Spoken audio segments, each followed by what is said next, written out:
Good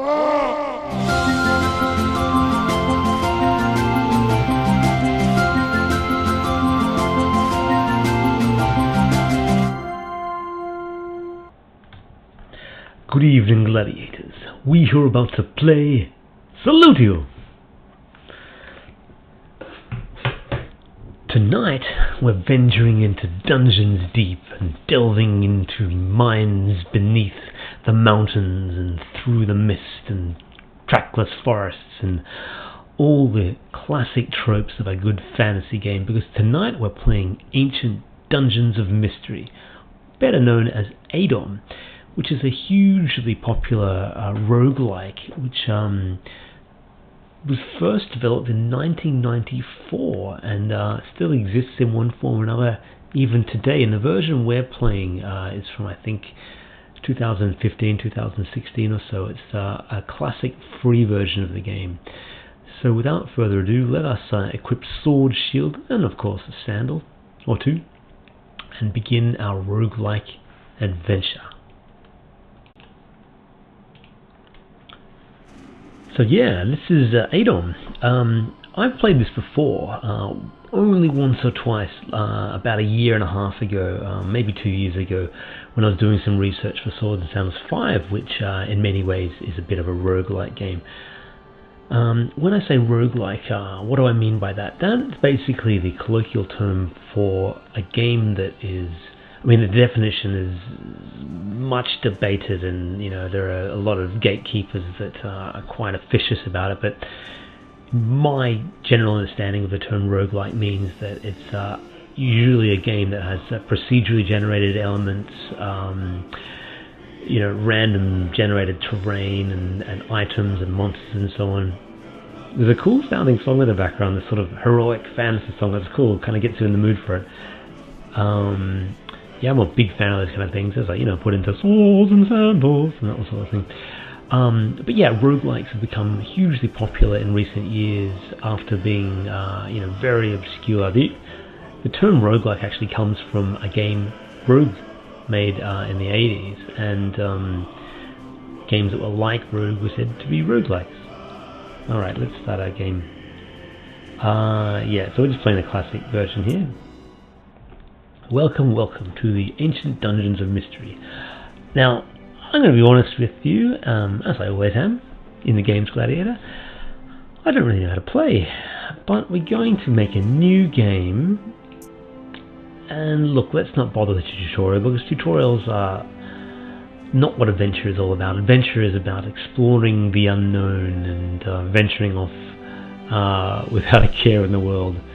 And roguelikes are also about death and permadeath and regeneration, so that's what we're going to do. Roguelike mode. Let's play females are more agile, stronger. Let's play female today, sure. We'll be a let's let fate decide. We'll let fate decide. There's lots of options here. You can be barbarians, elementals, healers, and each of them have different skills. You can see the list of skills these characters can have. It's phenomenal. The original version of this game, let fate decide, I believe this is all quite random too. Just a random backstory for you. The age of 315, well, we're very old. We begin our apprenticeship. We're now a fully learned archer. So this, okay, choose a talent. We'll be dexterous and quick. Our name shall be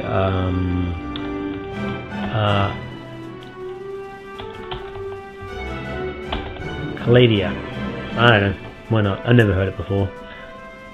Okay, there is a backstory, and unlike many roguelike games that don't have backstories, ADOM is well known for its deep quests and quite an involved story. So we now have to explore this mountain range. I should have read that, shouldn't I? So here we are in the mountains. This is a roguelike. The first roguelike games actually had ASCII graphics. And when I say ASCII graphics, I mean like text characters, little @ symbols and dollar signs and commas and exclamations and letters. Like so, D would represent dragon, and a lowercase d might represent dwarf. And I believe this early versions of this had that, and I think you can even play versions of it today, but I much prefer the graphical version. You've entered the Draculor chain across a treacherous mountain pass. You feel slightly exhausted today. The weather is mild and comfortable, a slight wind is blowing. You're on a road. So here are our controls here. Quests, we can search, we can pray. There's a lot you can do in a game like this. We're going to go exploring by just clicking a few squares. There we are. One square at a time. He moves, or multiple, and every time you move, you use a bit of food and your energy goes down a bit. We could go into that dungeon if we want. We should. An unassuming cave entry. Let's do it. Let's head into the cave. Alright, so we're now in the cave. You enter a rather unremarkable cave complex. An easy wind is going. You feel that life is rife with new experiences to make. Huzzah! More. Enter. Okay. Alright. Now, as I said before, I don't know how to play this. I did play it once or twice a while ago, but I died a lot. Most roguelikes don't actually have mouse support, so it's nice you can actually, and kind of contextual menus like this. Now that we've found a goblin of some kind here, and we can fire an arrow at him, and we are an archer on Gladiator, and so we're going to fire an archer at a, oh, one shot. You hit the exact, oh great, kill him right away. So we're going to go here, pick up some items, got some missiles, potions, clotted potion, and a scroll labeled Abiliba. One of the cool things about roguelikes is that every playthrough is quite different from the last, and what I mean by that is when you get a potion, you might find that a green potion will be poison in the first game, and then the second time you play it, that green potion might be a healing potion, so you actually have to test out these potions and explore them. Let's attack that Minotaur across the river, and he can't really hit us. We've probably got limited arrows. There's a little health bar. He's not going to hurt us. He can't swim, it looks like.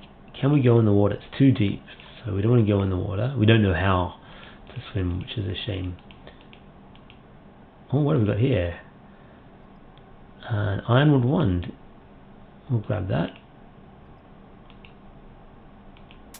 Great, we've got that. Let's check out our inventory and see what exactly we have.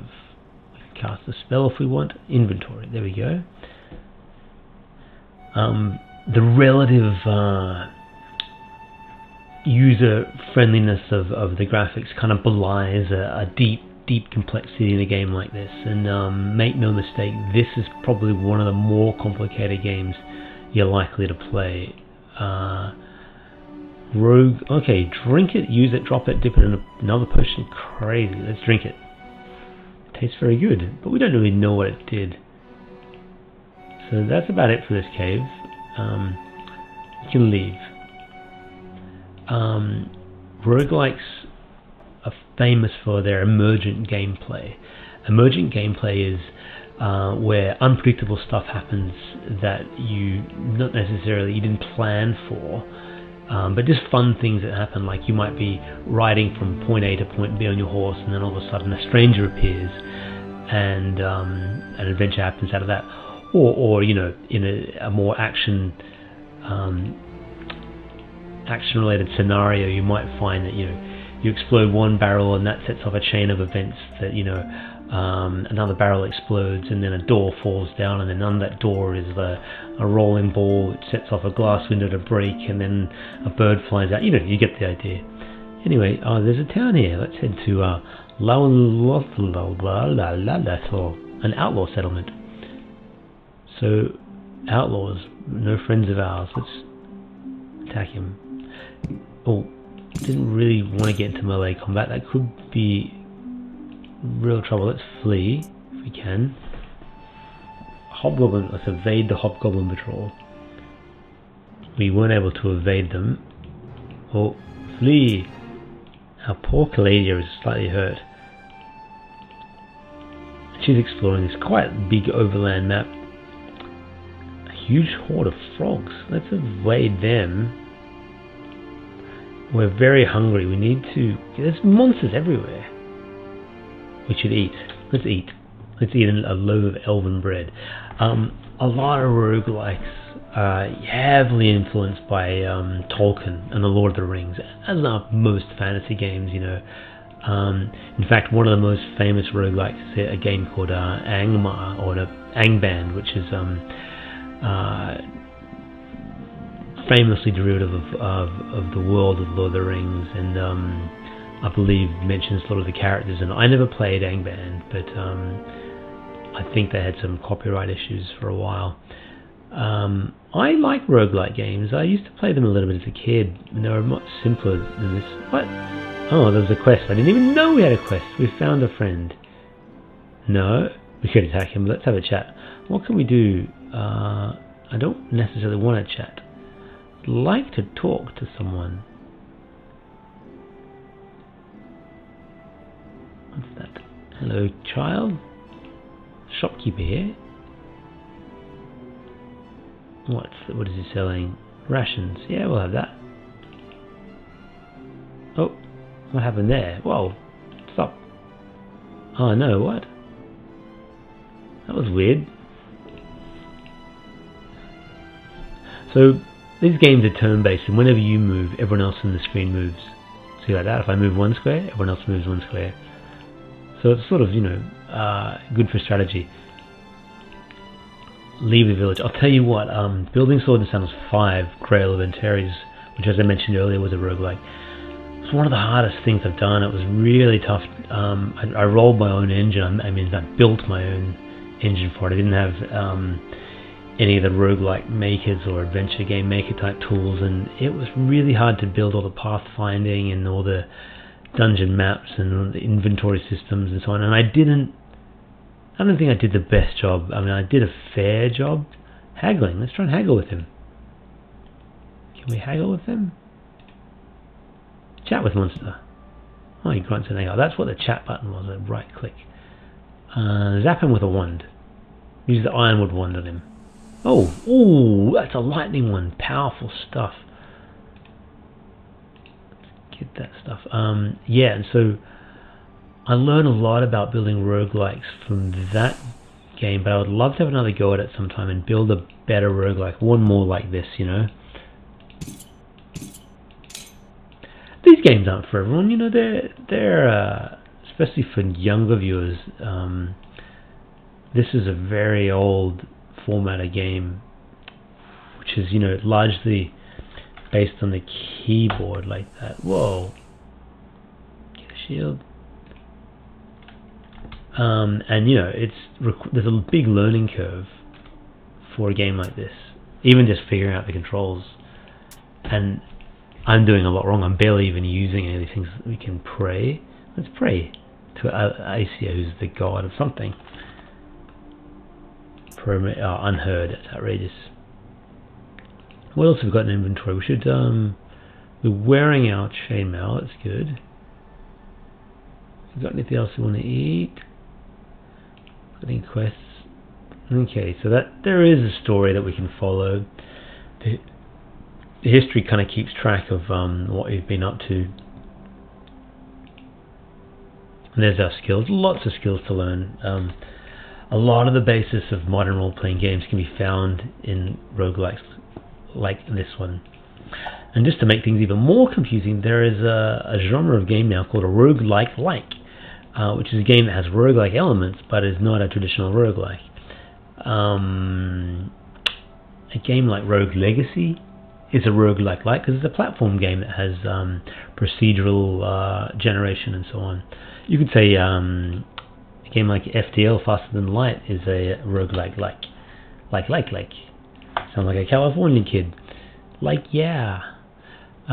Kick. I want to go up the stairs. Up the stairs. Okay. I don't know where to go. What? It's not letting me head back up. There we go. Let's keep going. I've actually lasted a little longer than I thought I was going to. I thought I'd have to make a couple of characters. Wild dogs. We'll evade them. Oh, we can't evade. Oh, look, they look very fluffy. Easily dispatched of. And we've advanced. And so now we can increase our stats. So, what do you reckon, guys and girls? What do you think? We'll get alertness. We need to be a little more alert. We get a bit more archery. And stealth. Okay. Okay. Oh yeah. Cool. I got a few more. Oh, there's another dog. A whole pack of them. So that's our health. That's our basically our mana. Having a ranged weapon like this is hugely powerful. Early on, anyway.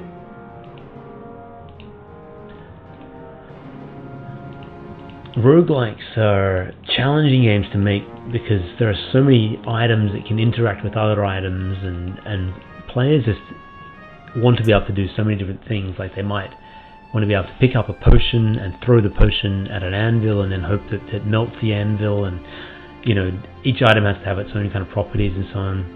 There's a lot of wandering monsters around here. I chatted to a pyramid, it said in there. An ancient pyramid.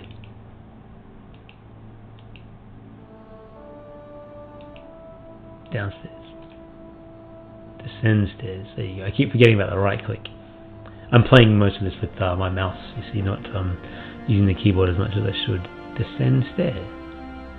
You don't, oh, we don't have a means to enter. Okay, or we're hungry. Oh, we're racked by hunger. So do we have any food in our backpack? No, we do not. We're probably going to die not a very heroic death. I should have probably found some food on those wild dogs. I'm sure they would have had some. Oh, you died of hunger. Oh. Tragedy! You have died. So that little @ symbol is a little nod to the classic roguelikes of all the ASCII character ones, because most of the time the player was represented by an ASCII character. Some melancholy music in the background as we disappear from this life and move on to the next, but we'll be back. So some stats about it. Some people often live for these kind of stats because roguelikes are all about, you know, different adventures and killed a bunch of things, and those lists can get very long as you know, rack up achievements. Starving to death in the wilderness is not heroic death at all. So let's have one more go, right? Roguelike mode. Let fate decide. Fate again, and actually, let's be a male. Rattling, what? Earthling, halfling. Okay, let's be an orc, and we'll be an orc barbarian. It'll be tough. So yeah, this backstory is rather different to the other one. We're going to be hardy, and we'll call this a Grog Scummer. It's a good orcish sounding name. For 6,000 years, the world of Encardia was a serene world unmolested by the forces of chaos. But now the sinister forces of evil and darkness have opened a gateway somewhere deep within the mountains of the Dracolor chain. Terrors from unknown dimensions flood the world of Encardia and wreak havoc, I never get these voiceovers done properly, so I'll never be a voiceover artist. Spreading corruption ever faster. Now it's up to you, my friend, you, to explore the Dracolor chain and meet its inhabitants, find the source of chaos and defeat it, or maybe even join forces with it to conquer the world. Ooh. It's late and I'm being silly. We're going to not go into that cave this time because I want to. So, interestingly enough, compared to other roguelikes, this doesn't seem to have a randomly generated map. Looks like everything is as it was in the last game, and that is unusual. Oh, it's strong. We can take these guys out through our melee. Bam. We have taken a bit of damage though. I'm not super happy with that. Poor Grog. Still took down 4 outlaws and leveled up. Took Caladia, a good 15 minutes to level up. Let's grab ourselves some swimming, because I want to swim across the rivers. And swimming again, and we'll also get two-handed weapon. And climbing, sure. Outlaw corpse, what can we get on the corpse? Food. That was... Eat that. Pick up items. We know what the corpse. I'm still figuring out the interface. I mean, it's pretty cool compared to other roguelikes. There's another good one called a Dungeon Crawl Stone Soup, which is very good and very deep, and probably closer to most roguelikes than this one in that it's completely procedurally generated. Pick up items. Alright, let's head out of here. So we're healing slowly. I think we are anyway. Yeah, we're getting a health pack each turn. And that sort of depends on, what your equipment is and what spells and how well fed you are. So we can cross these bodies of water, evade them. There. Oh no, wild dogs. Wow, look at them all. Flee. Flee, my friends. This is outrageous. We have to fight them all? Okay, they're weak. We can take them out. This spam clicking like it's Diablo or something. Alright, athletics. First aid we're going to need a bit of, eventually, because we're obviously doing ourselves a bit of damage, and survival. We want to be... Okay, we probably should get ourselves a two-handed weapon at some point. A basher, that's what we are, we're a basher, aren't we? This is probably the leader of them, the jackal. We'll take him out. Wow, I can't believe we're taking out all these dogs. That was a massacre. You guys, you have to think about who you're attacking.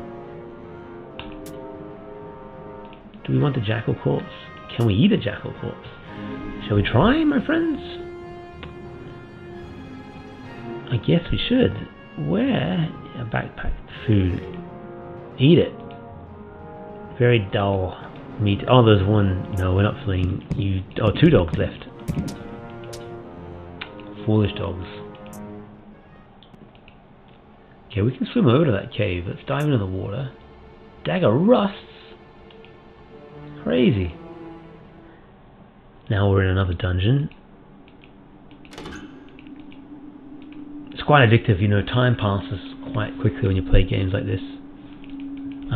Google roguelike will keep coming back for many, many years. Oh, this Darkhawk, he's no friend of mine, and he's doing us a lot of damage. Do we have anything good to, Oh no. That's our best weapon. We're in trouble, my friends. Skills. Oh no, it's gonna be tough. Can we defeat him, or shall I try and flee? He's following us. Let me out. Yeah, we got out of there. Right, got out with his life. There's another cave down there, which... Oh, there's quite a few caves. It's quite an expansive world, really, and one that's really worth exploring. You can see down there is the map. So I'm not sure if that's the whole map, but I'm sure that's a lot bigger than that. If you've played ADOM in the past, let me know. Oh, gosh. This looks a bit tough, doesn't it? This may be where we meet our match. And... Oh no, we're bleeding. Let's not die on the run. Ride now! Ride for ruin! And the world's ending! That's the end of us. Grog Scummo, valiant and stupid orc, died. He died of blood loss You only live for 3 days in the game. Killed 38 monsters though, so it's pretty solid. Tainted by chaos. So that's our 2 characters there. Both lived. Don't know how many. Did she? Oh, there you go. Wow, that's pretty cool. So it tells you all that. That's really cool. So you probably start to care about these characters after a while, you know. So that is ADOM, and as I said, you can pick up a free version of ADOM from the website, the ADOM website. There is a deluxe edition on Steam which has a lot more custom gameplay modes, and I think a random game mode now from memory. I've never checked it out, but certainly a game that I would like to spend more time playing if I had the time.